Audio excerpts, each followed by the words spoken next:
ഇപ്പോൾ ജനം T V പ്രചരിപ്പിച്ചത് ആദ്യത്തെ വീഡിയോ 20ഓളം തവണ വിദേശത്ത് പോയി എന്നുള്ളതാണ്.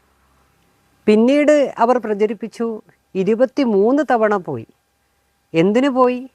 ബിനാമി ഇടപാടുകളുമായി ബന്ധപ്പെട്ട്, സാമ്പത്തിക ഇടപാടുകളുമായി ബന്ധപ്പെട്ട് പി ദിവ്യ വിദേശത്തേക്ക് കഴിഞ്ഞ 4 വർഷക്കാലത്തിനുള്ളിൽ 23 യാത്ര നടത്തിയെന്ന് ഒരു മുഖ്യധാരാ മാധ്യമം പ്രചരിപ്പിക്കുകയാണ്. അതോടൊപ്പം തന്നെ മാധ്യമമെന്നൊന്നും വിശേഷിപ്പിക്കാൻ പറ്റില്ല. കാരണം മറുനാടൻ മലയാളി കേരളത്തിൽ കുപ്പത്തൊട്ടിയുടെ സമാനമായിട്ടുള്ളൊരു യൂട്യൂബ് ചാനലാണ്. 23 തവണ ഞാൻ വിദേശയാത്ര നടത്തി എന്ന് പറഞ്ഞ് പ്രചരിപ്പിച്ചത്.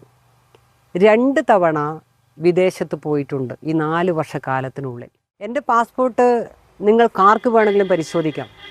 ആ പാസ്പോർട്ടിനകത്ത് ഞാൻ എത്ര തവണ യാത്ര നടത്തിയിട്ടുണ്ട് എന്ന് കൃത്യമായ രേഖയുണ്ട്. ആ രേഖ എൻ്റെ കയ്യിലിരിക്കെയാണ് ഇത്തരം പ്രചരണം നടത്തുന്നത്.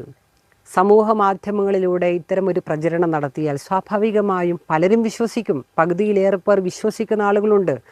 അവർക്ക് മുമ്പിലാണ് ഇതാ വലിയ രീതിയിലുള്ള ഒരു അഴിമതിക്കാരിയാണ് എന്ന് ചിത്രീകരിക്കാൻ വേണ്ടി മന്ത്രിമാരെക്കാളും വിദേശയാത്ര പി ദിവ്യ നടത്തിയിരിക്കുന്നു എന്ന്